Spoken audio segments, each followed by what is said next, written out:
সুপ্রিয় শিক্ষার্থীবৃন্দ, একাদশ শ্রেণীর আইসিটি ক্লাসে তোমাদের স্বাগত জানাচ্ছি। আমি মাহবুব হাসান মানিক, প্রভাষক তথ্য ও যোগাযোগ প্রযুক্তি, ঘাটাইল ক্যান্টনমেন্ট পাবলিক স্কুল ও কলেজ। শিক্ষার্থীবৃন্দ, আজ আমরা প্রথম অধ্যায়ের একটি মজার বিষয় আর্টিফিশিয়াল ইন্টেলিজেন্স নিয়ে আলোচনা করব। আমরা জানি মানুষ সৃষ্টির শ্রেষ্ঠ জীব। মানুষের চিন্তা শক্তি, বুদ্ধি কিংবা বিশ্লেষণ করার ক্ষমতা রয়েছে। একটি যন্ত্রকে কিভাবে মানুষের মতোই চিন্তা করার ক্ষমতা দেওয়া যায় বা মানুষের মতো বিশ্লেষণ করার ক্ষমতা দেওয়া যায়, এই ধারণাটিকেই মূলত আর্টিফিশিয়াল ইন্টেলিজেন্স বা কৃত্রিম বুদ্ধিমত্তা বলা হয়। মানুষ বিভিন্ন কিছু চিন্তা করতে পারে এবং চিন্তা করে সেগুলোর উপরে বিশ্লেষণ করে একটি সিদ্ধান্ত নিতে পারে। ঠিক যন্ত্র কিভাবে বিভিন্ন ডেটার উপর বিশ্লেষণ করে একটি সিদ্ধান্তে আসতে পারে, এই বিষয়টি হচ্ছে আর্টিফিশিয়াল ইন্টেলিজেন্স। কিছুদিন পূর্বেও আর্টিফিশিয়াল ইন্টেলিজেন্স বিষয়টি অনেক কাল্পনিক ছিল, কিন্তু বর্তমানে মানুষের ডিজিটাল বিশ্বের সাথে সম্পৃক্ততার ফলে ব্যাপক পরিমাণে ডেটার সৃষ্টি হয়েছে এবং এই ডেটা থেকে কম্পিউটার বা বিভিন্ন যন্ত্র ডেটা অ্যানালাইসিস করে বিভিন্ন তথ্য উপাত্ত বের করতে পারে বা এখান থেকে বিভিন্ন সিদ্ধান্ত গ্রহণ করতে পারে। এই বিষয়টি হচ্ছে আর্টিফিশিয়াল ইন্টেলিজেন্স। এটা নিয়ে আমরা বিস্তারিত আলোচনা করব আজকের এই ক্লাসে।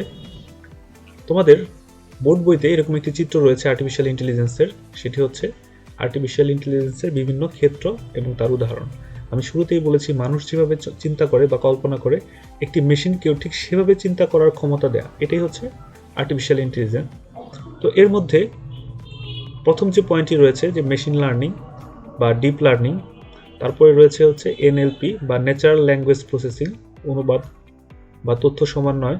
এই বিষয়গুলো নিয়ে আমরা আলোচনা করব। স্পিচ টু টেক্সট এবং টেক্সট টু স্পিচ, রোবোটিক্স এবং ভিশন বা ইমেজ প্রসেসিং।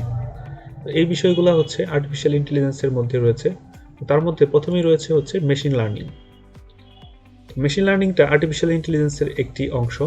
মেশিন কিভাবে হিউজ পরিমাণ ডেটা থেকে ট্রেন আপ করার পর ওই মেশিন বিভিন্ন সিদ্ধান্ত গ্রহণ করতে পারবে। এই মেশিন লার্নিংয়ের একটি সাবসেট হচ্ছে ডিপ লার্নিং, এবং সেখানে যত বেশি পরিমাণে ডেটার উপরে একটি মেশিনকে ট্রেন আপ করা হবে, মেশিনটি তত ভালো রেজাল্ট দিবে। এই বিষয়টি নিয়ে ক্লাসের শেষের দিকে আরেকটু তোমাদের সাথে কথা বলবো।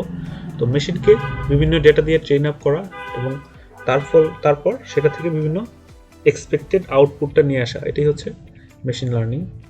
তো তারপর আমরা যে বিষয়টি আলোচনা করব সেটি হচ্ছে এনএলপি বা ন্যাচারাল ল্যাঙ্গুয়েজ প্রসেসিং।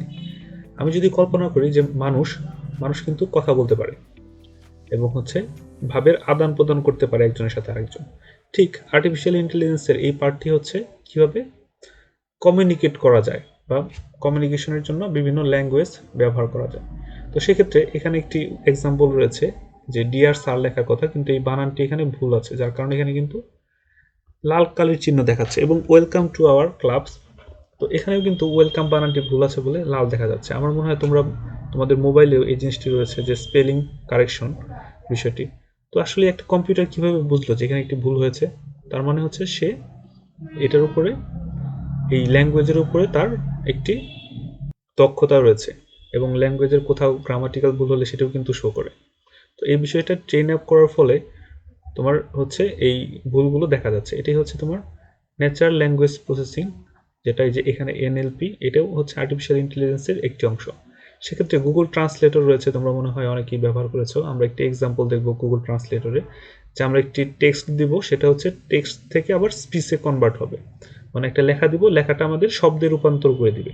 এগুলি হচ্ছে তোমার স্পিচ টু টেক্সট, মানে আমি মুখে বলবো সেটা লেখায় রূপান্তর হবে, অথবা আমি লেখা একটা থাকবে সেটা আবার আমাকে পড়ে শোনাবে। এই জিনিসগুলো কিন্তু মানুষ করে। মানুষ কিন্তু লিখতেও পারে এবং পড়তেও পারে। তো যখন মানুষ একটা জিনিস শুনে কিন্তু সেটা সরাসরি লিখতে পারে। তো এই বিষয়টাও কিন্তু এই আর্টিফিশিয়াল ইন্টেলিজেন্সের মধ্যে পড়ে, এবং একটি লেখা মানুষ কিন্তু সেটা পড়তে পারে শব্দ করে। তো এটাই হচ্ছে টেক্সট টু স্পিচ। এটা মানুষের সাথে সবসময় যদি কল্পনা করো, দেখবা যে সবগুলো এক্সাম্পলে কিন্তু মিলে যাচ্ছে। শিক্ষার্থীবৃন্দ, এখানে একটি মজার উদাহরণ নিয়ে তোমাদের সাথে কথা বলবো। এটি হচ্ছে গুগল ট্রান্সলেটর। আমরা নর্মালি মানুষের সাথে যখন মানুষ কমিউনিকেট করে, তখন আমি যদি এখন কথা বলি, আরেকজন কিন্তু কথাগুলো শুনবে। তো আমি এখন যে এক্সাম্পলটা তোমাদের সাথে দিব সেটা হচ্ছে স্পিচ টু টেক্সট কনভার্সন। আমি এখানে কথা বলবো, এই গুগল ট্রান্সলেটর সেটা শুনবে এবং আমাকে এখানে লিখে দিবে। লেখার পর এটা কিন্তু আরেকটি কাজ করে, সেটি হচ্ছে ট্রান্সলেট করবে বাংলা ল্যাঙ্গুয়েজে। এটাই হচ্ছে ন্যাচারাল ল্যাঙ্গুয়েজ প্রসেসিং। এই আর্টিফিশিয়াল ইন্টেলিজেন্সের খুব সুন্দর একটি এক্সাম্পল এই গুগল ট্রান্সলেটর।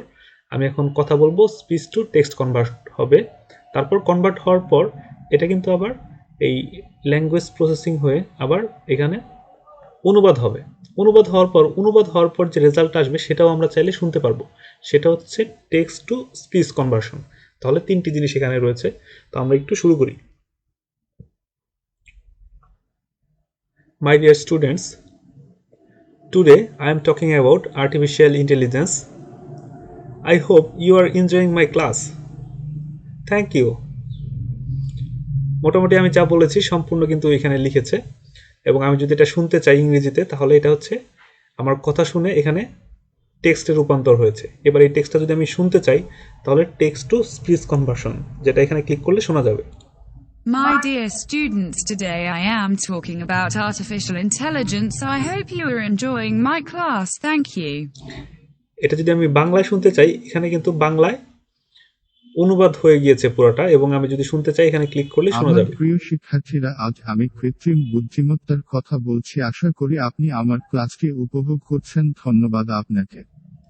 তো এটাই হচ্ছে এই text to speech conversion, language processing করার পর অনুবাদ করা, এবং স্পিচ টু টেক্সট এবং টেক্সট টু স্পিচ। আশা করি এক্সাম্পলটা তোমাদের ভালো লেগেছে। তোমরা গুগল ট্রান্সলেটরে গিয়ে এটা ব্যবহার করতে পারো, এবং এটা অনেক এফিশিয়েন্ট। যত বেশি আমরা এটা ব্যবহার করব তত কিন্তু ভালো রেজাল্ট দেবে। বাংলার ক্ষেত্রে আমরা যত বেশি এটা ব্যবহার করব, বাংলায় যদি কথা বলি সেটা যদি এখানে লিখতে থাকে, এই জিনিসগুলো যত ব্যবহার করব তত কিন্তু জিনিসগুলো ইমপ্রুভ হবে। আশা করি তোমাদের এই এক্সাম্পলটি ভালো লেগেছে। ধন্যবাদ। তো নেক্সট যেটি আছে সেটি হচ্ছে রোবোটিক্স। রোবট কিন্তু চলাফেরা করতে পারে। তো মানুষ চলাফেরা করতে পারে, তার আশেপাশে পরিবেশের সাথে খাপ খাইয়ে নিতে পারে, বা তার উপর বেস করে একটি সিদ্ধান্ত নিতে পারে। ঠিক সেম এই রোবটের মধ্যেও আর্টিফিশিয়াল ইন্টেলিজেন্স দেওয়ার চেষ্টা করা হচ্ছে, যাতে আশেপাশের পরিবেশ থেকে সে বিভিন্ন তথ্য সংগ্রহ করতে পারে এবং সেই অনুযায়ী সে চলাচল করতে পারে। এই পাশে যে চিত্রটি দেখতে পাচ্ছ তোমরা সবাই হয়তো চিনো, এটি হচ্ছে রোবট সোফিয়া। আর্টিফিশিয়াল ইন্টেলিজেন্স সম্পন্ন একটি রোবট, এবং সে কিন্তু এখানে আমাদের মাননীয় প্রধানমন্ত্রীর সাথে ভাব বিনিময় করছে। তো আরেকটি বিষয়, আমি যদি এখন নেক্সট যে বিষয়টি আছে সেটি হচ্ছে ভিশন। এই ভিশনের মধ্যে একটি রয়েছে হচ্ছে ইমেজ প্রসেসিং। মানুষ চোখে দেখতে পারে, তাই না? মানুষ চোখে দেখার পর সেগুলোর উপর বেস করে সিদ্ধান্ত নিতে পারে, বা একটি ব্যক্তিকে আমি একবার দেখলে পরবর্তীবার দেখলে কিন্তু আবার সেটাকে চিনি, তাই না? এই যে বিষয়গুলো রয়েছে মানুষের, ঠিক এই বিষয়গুলোও যাতে একটি কম্পিউটার যাতে বুঝতে পারে দেখে, তো সেটি হচ্ছে ইমেজ প্রসেসিং। যেমন এখানে একটি চিত্র দেখা যাচ্ছে, আমরা হয়তো মানুষরা যখন চোখে দেখি একজন ব্যক্তিকে, পরবর্তীবার কিন্তু আমরা ওই মেমোরি থেকে ওটা ম্যাচ করে চেষ্টা করি যে এই ব্যক্তি সেই ব্যক্তি কিনা। কিন্তু কম্পিউটার করে কি, সেই ছবি ক্যামেরা দিয়ে ছবি তোলার পর তার হচ্ছে বিভিন্ন গঠন, যেমন নাক, চোখ এবং এগুলোর হচ্ছে কান, এগুলোর দূরত্ব কোথা থেকে কতটুকু, এইসব বিষয় অ্যানালাইসিস করেই কিন্তু বুঝতে পারে যে এই ছবিটি কে। তো আমরা মাঝে মাঝে ফেসবুকে যখন দেখি যে আমাদের ছবি কেউ আপলোড করলে অটোমেটিক আমাদের ফেসের কাছে মাউস নিলে কিন্তু দেখায় যে ট্যাগ করার একটি অপশন দেখায়, মানে কম্পিউটার ফেসবুক কিন্তু বুঝতেছে যে এইটা হচ্ছে কার ছবি। হ্যাঁ, তাহলে সে বুঝলো কি হবে, ছোট্ট একটি ছবি কিন্তু ফেসবুক কিন্তু ঠিকই বুঝতে পারে যে এটি কার। তো এগুলো হচ্ছে ইমেজ প্রসেসিং এর একটি অংশ। ইমেজ প্রসেসিং এর ঠিক ভীষণ যেটা আর কি, যে ইমেজ প্রসেসিং মানুষ দেখতে পারে, সেটার উপর বেস করে সিদ্ধান্ত নিতে পারে, এর একটি অংশ আছে আরেকটি, সেটা হচ্ছে চালকবিহীন কার। তো এখানে একটি গাড়ি দেখা যাচ্ছে, এটার বিভিন্ন জায়গায় ক্যামেরা লাগানো থাকে এবং আশেপাশের বস্তু সম্পর্কে সে সঠিক সিদ্ধান্ত নিতে পারে। আশেপাশে বস্তু সম্পর্কে ধারণা থাকে যে কোথায় কোন বস্তুটি কত দূরত্বে রয়েছে, সে সামনে আগাবে না সামনে কোনো পথচারী রয়েছে কিনা, এইসব বিষয় এটা কিন্তু এখন বাস্তবে রূপান্তর হয়েছে। এবং টেসলা কোম্পানির একটি কার রয়েছে যেটি হচ্ছে চালকবিহীন একটি গাড়ি, এবং এটা অনেক সফল এবং খুব ভালোভাবে এগুলো রান করে।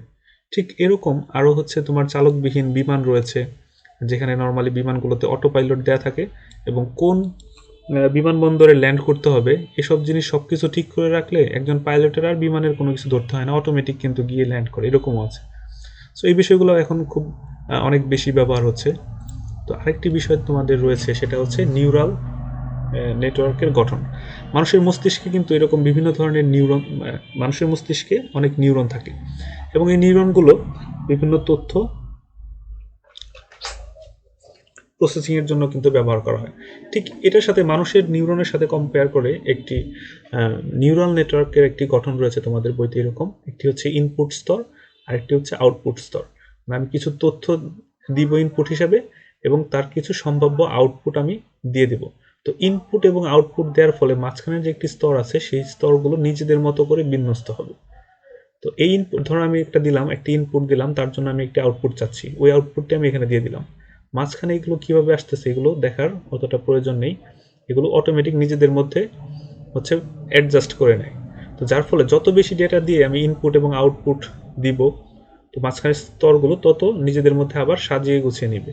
তো এই বিষয়টি যত বেশি ডেটা দিয়ে আমি ট্রেন আপ করব এই নিউরাল নেটওয়ার্কের মাধ্যমে, তত ভালো রেজাল্ট আউটপুট আকারে দিবে। নর্মালি এখানে একটি লুকায়িত স্তর দেখা যাচ্ছে তোমাদের বইতে, কিন্তু আসলে এখানে মাঝখানে অনেকগুলো হিডেন লেয়ার থাকে।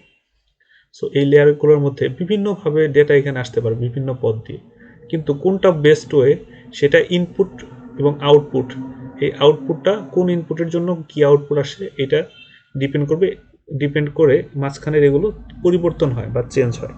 এই বিষয়গুলো তোমাদের এত ডিপে যাওয়ার প্রয়োজন নেই। সেটা হচ্ছে যে বিভিন্ন ডেটা দিয়ে যদি আমি বেশি পরিমাণে ট্রেন আপ করি তাহলে আমাদের এই নিউরাল নেটওয়ার্কটা অনেক ভালো আউটপুট দেবে বা অনেক ভালো রেজাল্ট দেবে। এভাবে একটি কম্পিউটারকে ট্রেন আপ করলে সেটি অনেক ভালো আউটপুট দিতে পারে। তো আমরা আরও কয়েকটি ব্যবহার দেখব আর্টিফিশিয়াল ইন্টেলিজেন্সের। একটি হচ্ছে সাপ্লাই চেইন ম্যানেজমেন্ট। তো আমরা জানি যে বিভিন্ন ধরনের সুপার শপগুলো যে রয়েছে সেখানে কিন্তু কম্পিউটার ব্যবহার করা হয়, এবং সেল যখন হয় তখন কিন্তু কম্পিউটার এন্ট্রি দেওয়া হয়। তো সেক্ষেত্রে কোন প্রোডাক্টটা সবচেয়ে বেশি সেল হচ্ছে সেই প্রোডাক্টটা আমাদের ওই দোকানগুলোতে স্টকে কী পরিমাণ রয়েছে বা ফিউচারে কী পরিমাণ লাগবে, এই যে সাপ্লাই চেইন ম্যানেজমেন্ট, এগুলোর ক্ষেত্রেও কিন্তু আর্টিফিশিয়াল ইন্টেলিজেন্স ব্যবহার করা হয়। নর্মালি আমাদের আশেপাশে যে দোকানগুলো দেখি, দোকানের যে মালিক সে কিন্তু বলতে পারবে না যে তার দোকানে কোন প্রোডাক্ট কী পরিমাণে আছে বা কী সেল হচ্ছে। তার হয়তো একটি অভিজ্ঞতা হয়েছে অ্যাজ এ মানে হিউম্যান হিসেবে, কিন্তু একটি সফটওয়্যার যদি ব্যবহার করা হয় তাহলে কিন্তু খুব সহজেই বোঝা যাবে যে কোন দিনে কোন প্রোডাক্টের চাহিদা অনেক বাড়ে, যে বৃহস্পতিবার সবাই শুক্রবারের জন্য কোন প্রোডাক্টটা বেশি কিনে, বা শুক্রবারে একটি বন্ধের দিন সেদিন কোন প্রোডাক্টটা বেশি কিনে। এইসব বিষয়েও কিন্তু বিভিন্ন ধারণা পাওয়া যায় এই আর্টিফিশিয়াল ইন্টেলিজেন্স ব্যবহার করে। আরেকটি হচ্ছে নলেজ ক্রিয়েশন। একটু আগে আমি একটি এক্সাম্পল দেখিয়েছিলাম যে কম্পিউটার কিন্তু টেক্সট রিড করে সেটা ল্যাঙ্গুয়েজ প্রসেসিং, ন্যাচারাল ল্যাঙ্গুয়েজ প্রসেসিংয়ের মাধ্যমে সেটা থেকে ইনফরমেশন গ্যাদার করতে পারে বা নলেজ গেইন করতে পারে। তো সেক্ষেত্রে আমাকে যদি একটি বই দেওয়া হয়, হয়তো আমাদের একটি সারা রাত লেগে যাবে একটি বই কমপ্লিট করতে বা রিডিং পড়ে শেষ করতে, তারপরে হয়তো সম্পূর্ণ জিনিস মনে থাকবে না। কিন্তু একটি কম্পিউটারকে যদি তুমি ইনপুট হিসাবে একটি পিডিএফ বই দিয়ে দাও, সে কিন্তু কয়েক সেকেন্ডেই পুরো বইটা রিড করে ফেলতে পারবে, এবং সেখান থেকে কোনো নলেজ গেইন করার ফলে পর তুমি যদি তাকে কোনো প্রশ্ন করো অবশ্যই সে একটি কারেক্ট অ্যান্সার দিতে পারবে। তো এইসব ক্ষেত্রে এই কম্পিউটারের ব্যবহারটা অনেক বেশি কাজে দিচ্ছে আর কি আর্টিফিশিয়াল ইন্টেলিজেন্সের। রিসার্চ অ্যান্ড ডেভেলপমেন্টেও আর্টিফিশিয়াল ইন্টেলিজেন্স অনেক ব্যবহার করা হচ্ছে।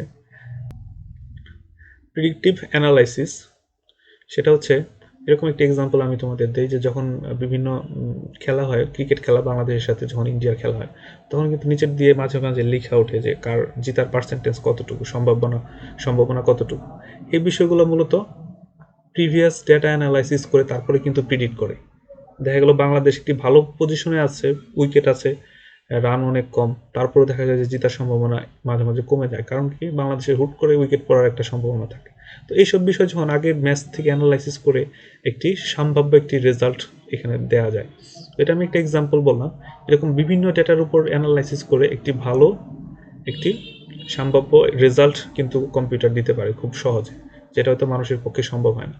কাস্টমার সার্ভিস, আমরা কিন্তু বিভিন্ন কল সেন্টারে যখন ফোন করি তখন আমাদের বিভিন্ন আর্টিফিশিয়াল ইন্টেলিজেন্সের মাধ্যমে বিভিন্ন কথার রেসপন্স করে। যেমন হচ্ছে আমি যদি কাস্টমার কেয়ারে ফোন দিই, আমাকে বলে যে বাংলার জন্য 1 চাপুন বা ইংরেজির জন্য 2 চাপুন। এগুলো ওইভাবে আর্টিফিশিয়াল ইন্টেলিজেন্স না, কিন্তু বাইরের কান্ট্রিগুলোতে বিভিন্ন সুপার শপগুলোতে যদি কাস্টমার কেয়ারগুলোতে ফোন দেওয়া হয়, অনেক সময় এরকম কাস্টমার কেয়ারে কোনো মানুষ থাকে না, আর্টিফিশিয়াল ইন্টেলিজেন্সের মাধ্যমে ভয়েস রেকর্ডিং করা থাকে এবং সে রিসিভ করে কথার অ্যান্সার দেয়। এবং ম্যাক্সিমাম টাইমে দেখা যায় যে কাস্টমাররা যে সার্ভিসগুলো চেয়ে থাকে সেগুলো ওই রোবটের মাধ্যমেই রেসপন্স করা সম্ভব হচ্ছে। যে দু একটি সমস্যা হচ্ছে সেগুলো রিয়াল যে কাস্টমার সার্ভিস যে ম্যান থাকে তাদের কাছে ফরওয়ার্ড করা হয়, আর যেগুলো আর্টিফিশিয়াল ইন্টেলিজেন্সের মাধ্যমে সলভ করা হয় সেগুলো ওখানেই সলভ হয়ে যায়। এরকম একটি প্রোডাক্টের প্রাইস কেমন হবে বা কিভাবে প্রমোশন করতে হবে, এই বিষয়গুলো বিভিন্ন প্রিভিয়াস ডেটার উপর অ্যানালাইসিস করে করা যায়। একটি প্রোডাক্টের প্রাইস যদি বেশি হয়ে যায় তাহলে কিন্তু সেল কম হবে। আবার সেল যদি কম হয়, প্রাইস যদি কম হয়, সেল বেশি হলেও প্রফিট খুব একটা হবে না। এইসব বিষয় বিবেচনা করে আমাদের যে গ্রামীণ ফোন বিভিন্ন অফার দেয় বিভিন্ন সময়, দেখবা যে তোমার জন্য যে অফার দিয়েছে আরেকজনের জন্য যে ব্যবহার করে না তার জন্য কিন্তু সেম অফার না, তার জন্য হয়তো আরো বেশি অফার দিয়েছে। তুমি বারবার যদি একই প্যাকেজ নিতে থাকো, তোমাকে দেখা যাবে যে তার চেয়ে আরেকটু আপগ্রেড কোনো প্যাকেজ তোমাকে দেওয়া যায় কিনা, এইসব বিষয় কিন্তু অ্যানালাইসিস করে। এখন শুধুমাত্র তোমাকে অ্যানালাইসিস করার জন্য গ্রামীণ ফোনের তো কোটি কোটি ইউজার, সো একজন মানুষের জন্য তো অ্যানালাইসিস করার জন্য তারা কোনো প্যাকেজ তৈরি করবে না। সো তারা হিউজ পরিমাণে ইউজারের উপর বেস করে কোন অফারটা তোমাকে দিলে তুমি অবশ্যই নিবে, ছাড়বে না, এরকম একটি অফার তোমাকে দেয়। এই অফারটা নিয়ে তুমি দেখবে যে তুমি নিজেও হয়তো খুব একটা খুশি হতে পারতেছো না, আবার তোমাকে অফারটা নেওয়াও লাগতেছে, এরকম একটি অবস্থা ক্রিয়েট করে। তো এই জিনিসগুলোও আর্টিফিশিয়াল ইন্টেলিজেন্স ব্যবহার করে তৈরি করা হয়, যাতে বেস্ট একটা প্রাইস দেওয়া থাকে এবং সবচেয়ে বেশি সেল হয় এই বিষয়গুলো। তো শিক্ষার্থীবৃন্দ, আশা করি সবার ক্লাসটি ভালো লেগেছে, এবং তোমাদের যদি এই বিষয়ে কোনো প্রশ্ন থাকে অবশ্যই আমাকে জানাবে, আমি সেগুলো সলভ করার চেষ্টা করব। ভাইবারে এবং ইউটিউবের কমেন্ট বক্সে তোমরা জানাতে পারো তোমাদের কোনো প্রশ্ন থাকলে। তো সবাই ভালো থাকো, সুস্থ থাকো, আল্লাহ হাফেজ।